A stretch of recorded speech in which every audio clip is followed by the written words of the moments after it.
ఓం సదాశివసమారంభాం వ్యాసశంకరమధ్యమాం అస్మదాచార్యపర్యంతాం వందే గురు పరంపరాం. జ్యోతిషశాస్త్రాన్ని భావితరాల వారికి ప్రసాదించిన ఋషుల యొక్క పాదపద్మాలకి నమస్కారం చేసుకుంటూ, అలాగే నాకు ఈ జ్యోతిష విద్యను నేర్పిన గురువర్యులు జ్యోతిష బ్రహ్మ కీర్తిశేషులు శ్రీ ఈరంకి సూర్యనారాయణమూర్తి గారు, సూర్యశ్రీ దైవజ్ఞ గారి యొక్క పాదపద్మాలకి నమస్కారం చేసుకుంటూ, ఓం శ్రీ మహాగణాధిపతి నమః, శ్రీ గురుభ్యో నమః, హరి ఓం.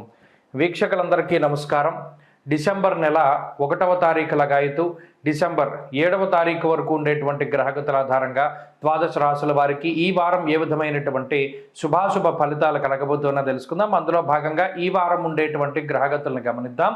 ఈ వారంలో గురుడు వక్రించి వృషభ రాశి యందు సంచారం చేస్తూ ఉండగా, కన్యా రాశి యందు కేతువు సంచారం చేస్తున్నారు.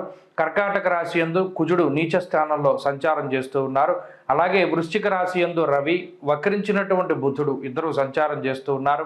అలాగే మకరమందు శుక్రుడు, కుంభమందు శనేశ్వరుడు, మీనమందు రాహువు సంచరిస్తూ ఉండగా, చంద్రుని యొక్క సంచారము వృశ్చికము, ధనుస్సు, మకర రాశుల్లో ఈ వారం ఉండబోతూ ఉన్నది.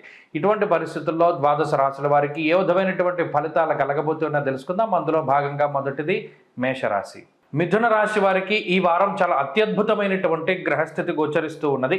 ఎక్కువ సంఖ్యలో గ్రహాలు యోగించడం అనేటువంటిది ఒక సానుకూలమైనటువంటి పరిస్థితికి కారణమవుతుంది. ప్రత్యేకించి ఈ రాశి వారికి చంద్రుడు కానీ, అలాగే గురుబలం ఉండడం, వక్రించినటువంటి గురువు అనుకూలంగా ఉండడం, రవి అనుకూలంగా ఉండడం, బుధుడు అనుకూలంగా ఉండడం, శుక్రుని యొక్క అనుకూలమైనటువంటి స్థితి, అలాగే రాహు యొక్క అనుకూల్యత, మొత్తంగా 6 గ్రహాలు దాదాపుగా అనుకూలిస్తూ ఉన్నప్పుడు గోచారం 100% కూడా మిథున రాశికి బలంగా ఉన్నట్టే లెక్క.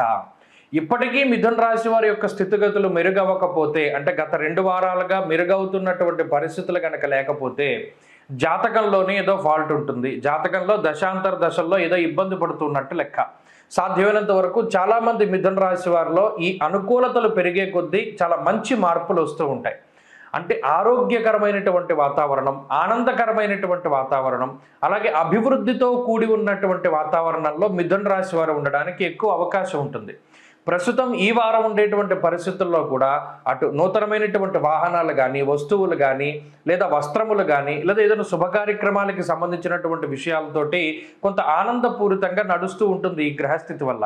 అంతేకాక తీర్థయాత్రలు చేస్తూ ఉండడం, లేదు మీరు ఉన్నటువంటి దేశం నుండి స్వదేశాలకు రావడం, బంధుమిత్రులను కలుసుకోవడం, ఆనందదాయకమైనటువంటి వాతావరణంలో ఉండడం, తీర్థయాత్రలు చేయడం, భగవత్ పాదసేవ చేస్తూ ఉండడం లాంటి అంశాలన్నీ కూడా ఈ మిథున రాశి వారిలో ప్రత్యేకించి కనబడుతూ ఉన్నాయి.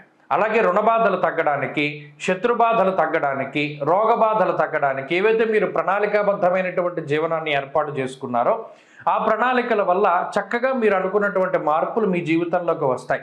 అంతేగాక మిమ్మల్ని ఎవరైతే ఇబ్బంది పెడుతూ ఉన్నారో ఆ ఇబ్బంది పెట్టేటువంటి శక్తులన్నీ కూడా మీ నుండి దూరంగా వెళ్ళిపోవడానికి, తద్వారా మీకు ఉన్నటువంటి ఉపద్రవాలన్నీ తగ్గి ప్రశాంతంగా ఉండడానికి కూడా అవకాశం ఉంటుంది. ఇలా ఈ రాశి వారికి ఈ వారంలో అనుకూలమైనటువంటి గ్రహగతులు చాలా ఎక్కువగా ఉన్నాయి కాబట్టి అనుకున్న పనుల్లో విజయము, ఆర్థిక లాభము, ఉద్యోగ లాభము, వ్యాపార లాభము, సంతాన లాభము, కుటుంబాభివృద్ధితోటి చక్కగా ముందుకు సాగడానికి ఈ వారం అవకాశం ఉంటుంది. మరిన్ని అనుకూలమైనటువంటి ఫలితాలను సాధించడానికై విఘ్నేశ్వరుని యొక్క ఆరాధన చేస్తూ ఉండండి. ఈ వారంలో కలిసొచ్చేటువంటి రోజు బుధవారంగా చెప్పవచ్చును. అదృష్ట సంఖ్య 5, అదృష్ట వర్ణము ఆకుపచ్చ. తదుపరి కర్కాటక రాశి.